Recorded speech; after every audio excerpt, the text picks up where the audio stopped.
chicotés. Oh les, oh là là, mais qu'est-ce qui s'est passé? Oh les a chicotés. Oh les, oh là là, mais qu'est-ce qui s'est passé? Oh les a chicotés. Oh les, oh là là, mais qu'est-ce qui s'est passé? Oh les a chicotés. Salut à tous les amis, j'espère que vous allez bien. Aujourd'hui on se retrouve pour une nouvelle vidéo débrief entre Dijon et le Racing Club de Lens. Victoire du RC Lens sur le score de 1-0. C'est parti, on va débriefer ce match. Avant de commencer ce débrief, on va parler d'abord les statistiques de cette rencontre. Possession de balle pour les Dijonnais, 53% pour 47% côté lensois. 11 tirs pour 8 tirs cadrés côté Dijonnais, côté lensois, 8 tirs pour 10 tirs cadrés, dont 1 au fond des filets. 8 corners pour 6 corners côté lensois. Faute, 15 fautes côté Dijonnais pour 7 fautes côté lensois. Et la bonne nouvelle, les amis, qu'on a écopé de 0 carte jaune. Et ça fait plaisir, dont le carte jaune côté Dijonnais.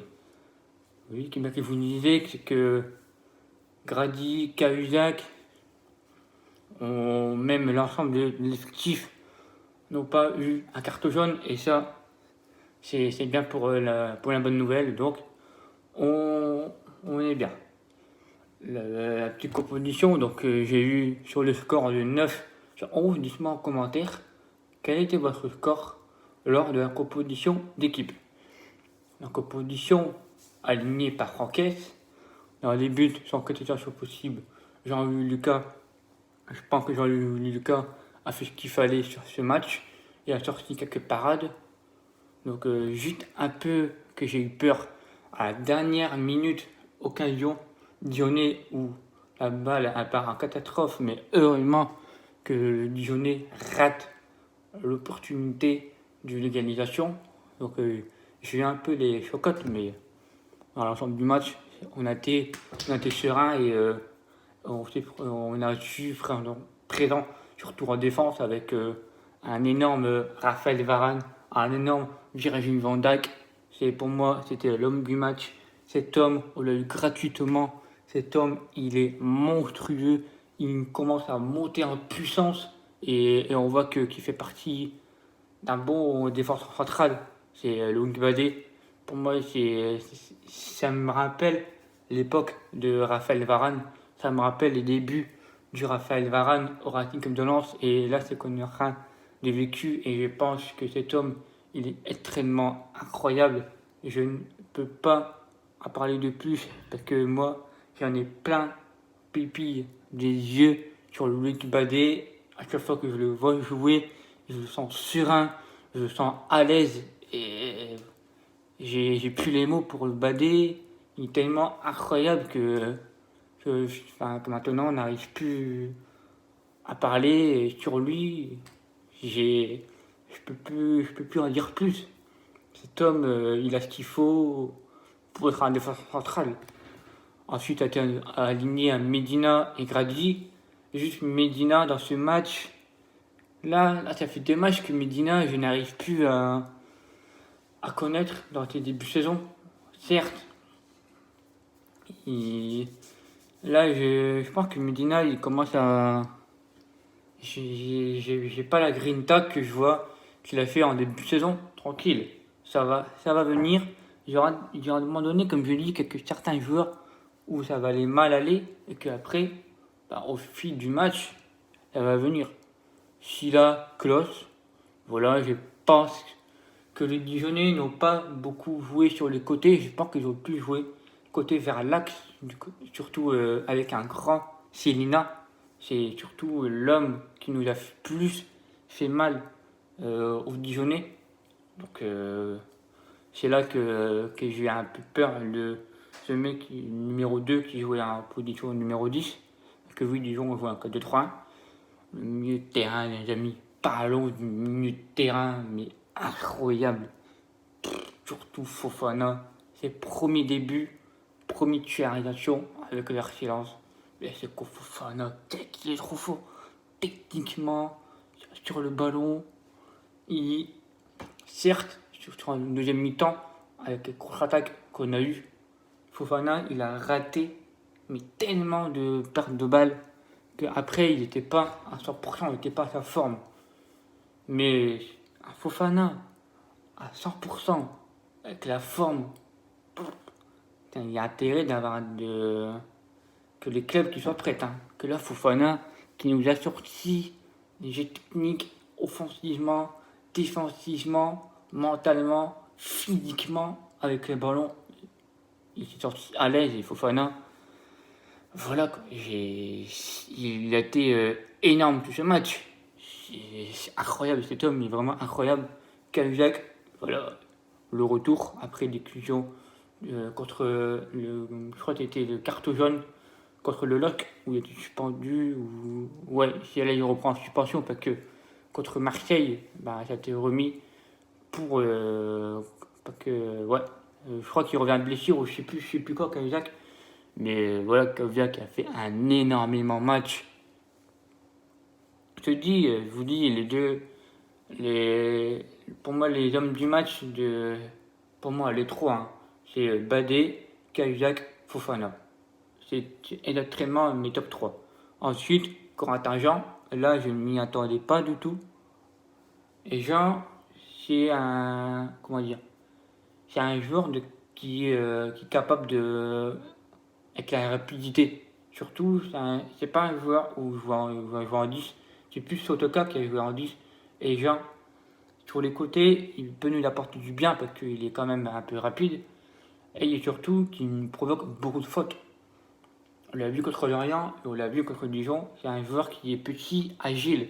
Donc, du coup, il peut nous apporter beaucoup de choses. Et Jean, il a failli marquer son premier but sur coup franc où je la voyais tellement dedans. Mais quelle parade de la part d'Archopi. Surtout, heureusement que leur gardien était présent parce que je suis sûr que Dijon, ils ont pris 2, voire 3, voire 4-0 parce que comme mi-temps. Sotoka qui loupe une belle opportunité et surtout Ignatius Kanago où il loupe un face-à-face et encore une fois une parade de Ratiopi et surtout Ratiopi qui fait une belle parade sur le coup franc avant la pause de la part de Corentin Jean. Et après, il va y avoir l'ouverture du score pour son premier titularisation avec un de Lens, Arnaud Calimendo, où il montre le pressing. Où il va au pressing sur le gardien et le gardien il catastrophe où il fait une boulette et du coup Calimendo il va au pressing, il met sur pied et puis ça finit au fond du filet. Donc Calimendo, premier but sous ses couleurs avec le excellence, ça fait plaisir. Voilà, c'est pas toujours Sotoka qui va au pressing.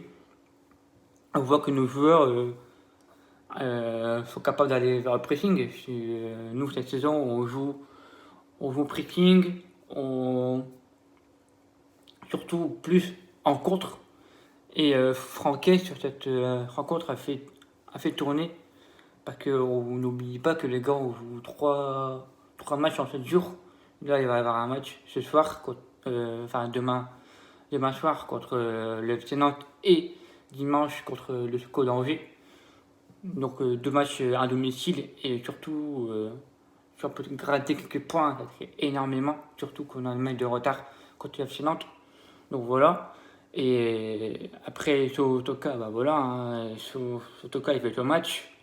C'est les joueurs qu'on connaît qui fait un bon début de saison et Sotoka, j'ai rien à dire. Après il aurait pu marquer ce but, mais bon. Il a fait son match, il a été sorti par Banza à la 98e minute de jeu, ainsi que Klos par Clément Michelin. Calimendo sorti par Ignatius Kanago à la 66e, ainsi que Jean par Michael Kakuta, et à la 72e, Fofana qui sort à la place de Cheikh Doucouré. Cheikh Doucouré, très bonne rentrée d'ailleurs. Donc voilà, et surtout l'homme du match que j'ai mis sur l'application, Badé. Du coup, sans côté de tacture possible, Badé était l'homme du match. Deuxième, c'était Calimendo. Et troisième, c'était Seko Fofana. Et surtout, dans mon quintet, j'ai eu un score de 3 sur 5 où j'ai mis Badé, Sotoka et Silla dedans. Donc voilà. Donc n'hésitez pas à me donner votre score sur le quintet, sur votre prono. Moi j'ai mis 2-0, mais c'était un peu trop gourmand. Mais bon, les Tortues qui avaient la victoire du Excellent, donc c'était parfait. Et tu retrouves la petite copo, 9 sur 11. Donc voilà, donc c'est une belle semaine parfaite pour moi pour l'éducation. N'hésitez pas à vous donner votre score. Votre avis en commentaire, ça me ferait énormément plaisir. Et puis moi, je vous dis, on se retrouve ce soir pour l'avant-match entre le Racing Club de Lens et le FC Nantes, match de retard. Donc voilà. N'hésitez pas à me suivre, surtout sur Twitter. C'est là où je suis le plus actif sur les réseaux sociaux. Je vous mets en description mon Twitter. Et puis voilà, merci pour votre force les gars, ça me ferait énormément plaisir. Tout que ce soit sur n'importe quel réseau, votre force, votre soutien, le petit like, ça ferait énormément plaisir. C'est la récompense. Et puis si vous n'êtes pas abonné, n'hésitez pas à cliquer abonner ainsi qu'activer la cloche. Puis voilà, puis moi je vous dis, on se retrouve ce soir pour l'avant-match entre l'Arctique de l'Or et les Fénats. Je vous dis à ce soir, prenez soin de vous et passez une bonne soirée. Ciao les gars. Allez Lars.